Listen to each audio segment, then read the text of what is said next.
Very good afternoon, class. Today I will be teaching on the topic vulvar cancer. This topic is for BSc third year. So before going into the disease condition, let us see what is the vulvar anatomy. So the vulva, it is the area which is immediately external to the vagina. Okay. So the external part of the external to the vagina is we call it as the vulva. So it includes the mons pubis, okay, then it includes the labia, it includes the clitoris, the Bartholin glands, and the perineum. Okay, so this area is called the vulva.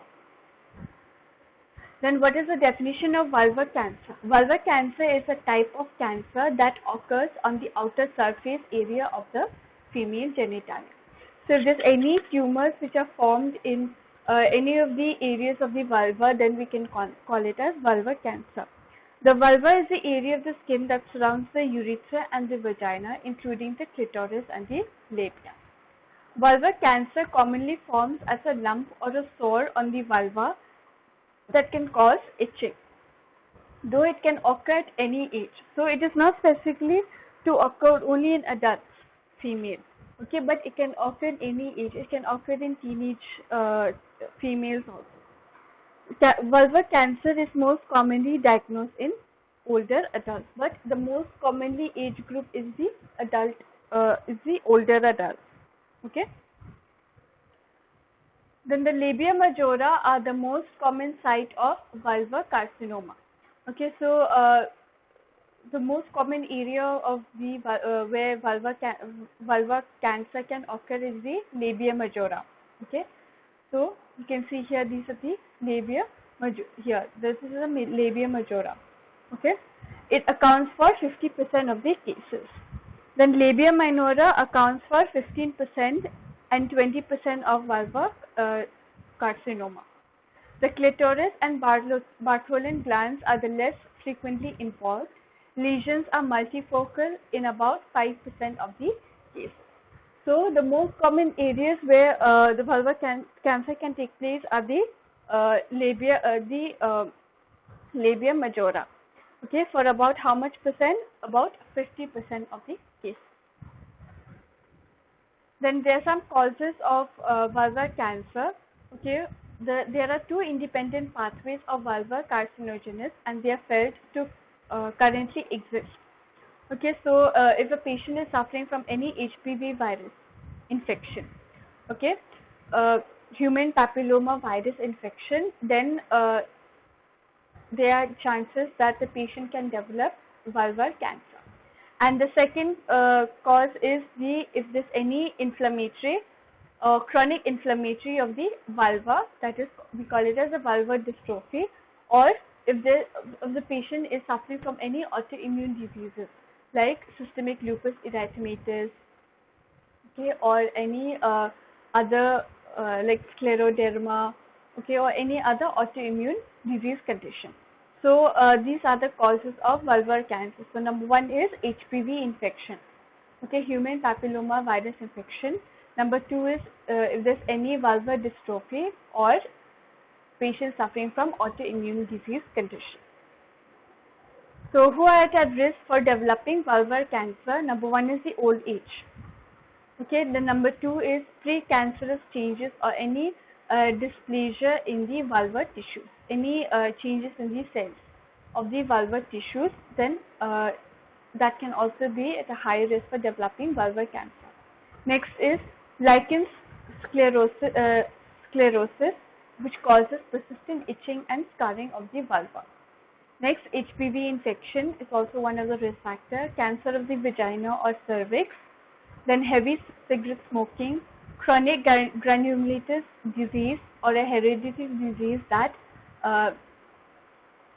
decreases the immune system.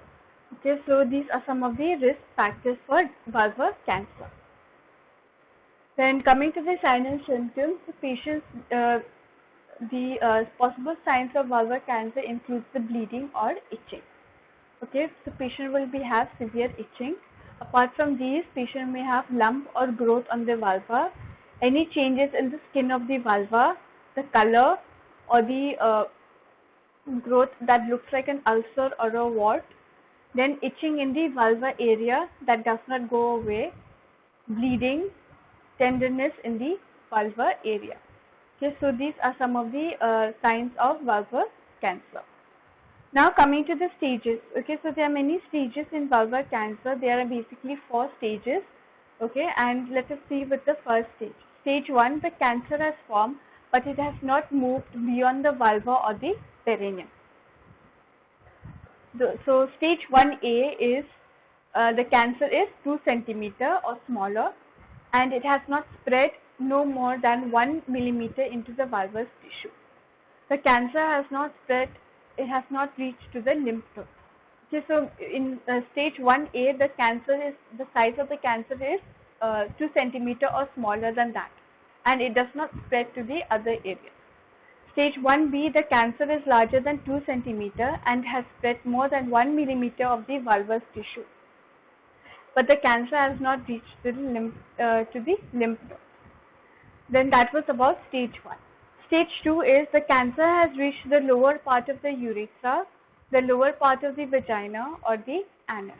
So the cancer has spread, okay, to the lower regions of the urethra. It has spread to the lower regions of the vagina and the anus also. But the cancer has not spread to the lymph node. So this is stage 2. Stage 3, the cancer has reached the lower part of the urethra, the lower part of the vagina and the anus, and it has reached at least one lymph node. So one lymph node is also being infected with this cancer.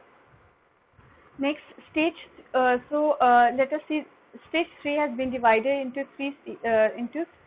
stage 3A, 3B and 3C. So in stage 3A, the cancer has reached 1 or 2 lymph nodes, but the cancer found there is smaller than 5 millimeter, or it is larger than 5 millimeter, but only one lymph node is affected. Okay, so here in stage 3A, the size is smaller than 5 millimeters, or it can be larger than 5 millimeters, but only one lymph node is affected. Stage 3B, the cancer has reached 2 or more lymph nodes. So more than 2 lymph nodes are affected with this cancer, and the size is 5 millimeter or larger, and it has reached 3 or more lymph nodes, but it is not yet 5 millimeters. So the size depends upon the size. Okay. Then stage 3C, cancer has spread to not only the lymph nodes but to the outside surface of the lymph nodes also. Okay, so it is spreading. Okay, this in stage 3C, what happens is it is spreading to more than 3 or 4 lymph nodes. Okay, and also to the outside surface of the lymph nodes. Then coming to the stage 4, which is the last stage. Okay, in stage 4, what happens? The cancer has reached to the upper part of the urethra, the upper part of the vagina, and to the other parts of the body. So it has been divided in stage 4A and stage 4B. 4A is the cancer has reached the lining of the upper urethra, the upper vagina, or the bladder, or has reached the rectum, or it has embedded into the pelvic bone. Or cancer has reached nearby the lymph nodes, and the lymph nodes cannot be moved or have formed as ulcers. Then in stage 4B, the cancer has reached the lymph nodes of the pelvis and to the other parts of the body. So in stage 4B, it is spreading to other parts of the body also. So these were the stages of vulvar cancer. Now coming to the diagnostic test. Okay, so first is the examination of the vulva to check whether is there any change in the color of the vulva, is there any ulcers, is there any lump present. Then colposcopy is also performed.